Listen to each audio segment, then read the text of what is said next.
Greetings, Commanders! Happy spring to you! The cold is finally fading, and the streets are filling up with bright colors again. The March update brings a lot of good stuff too, and we're starting the tour right now. Do you think Tier 2 aircraft ever dreamt of a better version of themselves? Younger, more beautiful, more perfect? It's now kind of possible, because we've updated the models of some vehicles. For example, the Su-47 and the Su-34 strike aircraft got a noticeable glow-up. On Tier 3 aviation, you're getting a hot new Battle Pass standout and an absolute looker. The JF-17 Thunder Block 3. Its loadout slots it comfortably among the top strike fighters. The MAR-1 missiles will likely get baited by decoys, but that actually plays into the plan, because right after them come the CM-400 missiles for 100,000 damage. Worried that AA will shoot them down? Don't be. The strike aircraft carries special RAD-2 missiles designed to soak the brunt of enemy AA fire.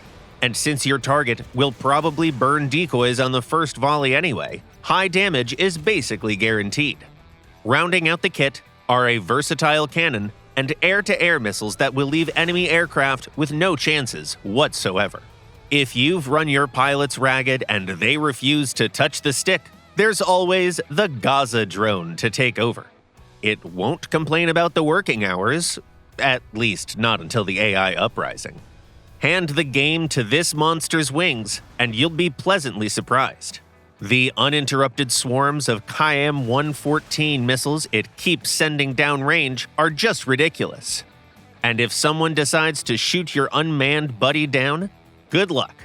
The drone carries the Majid missiles that ignore decoys and work against ships and aircraft. And so the commander doesn't get bored. It also comes with laser-guided missiles.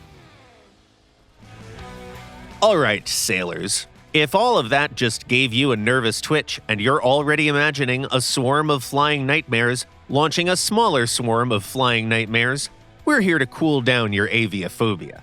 Meet the Peresvet. This laser system is extremely effective against airborne threats. The name says it all. It shines lasers straight into pilots' eyes and forces them to fly blind. Okay, that was a joke.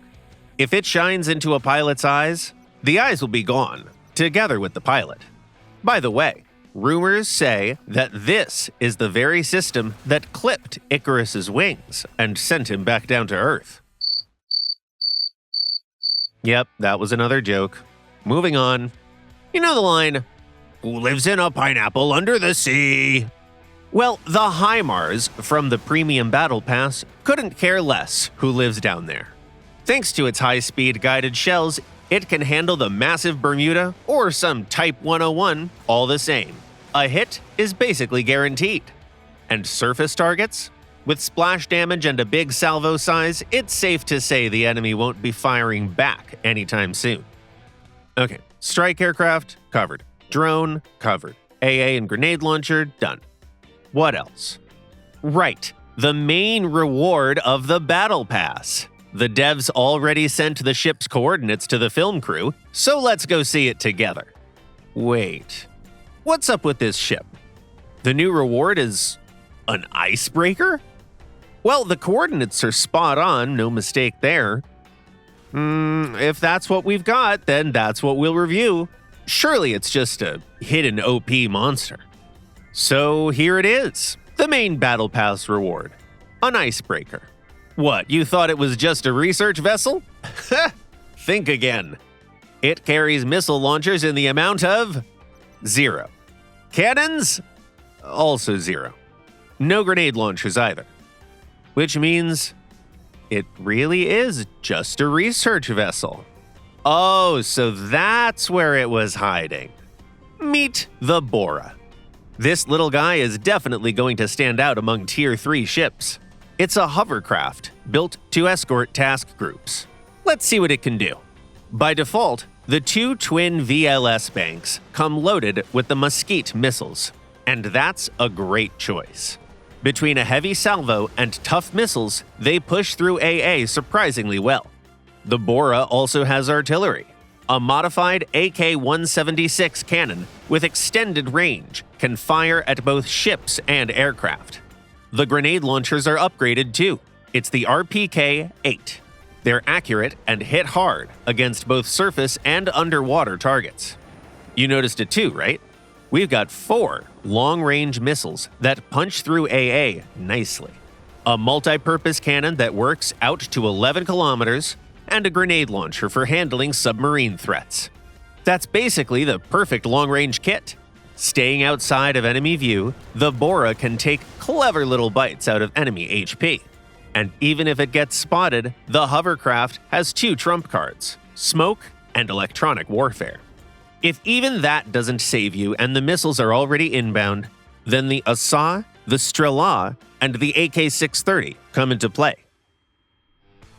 They'll definitely knock at least some of them down. And those were just the new vehicles for March. The Battle Pass also includes familiar pieces, like the Ka-29, the XM-1203, and the Denel-35. For the most stylish commanders, we've packed in a ton of customization items. Bright camos like Technology X, Polygon, and Plasma will help you stand out against the gloomy horizon. And don't forget to meet our helpers: Mia, our camo designer and talented artist; Mark, the friendly fighter who took us for a ride on all the new toys; and streamer Reina.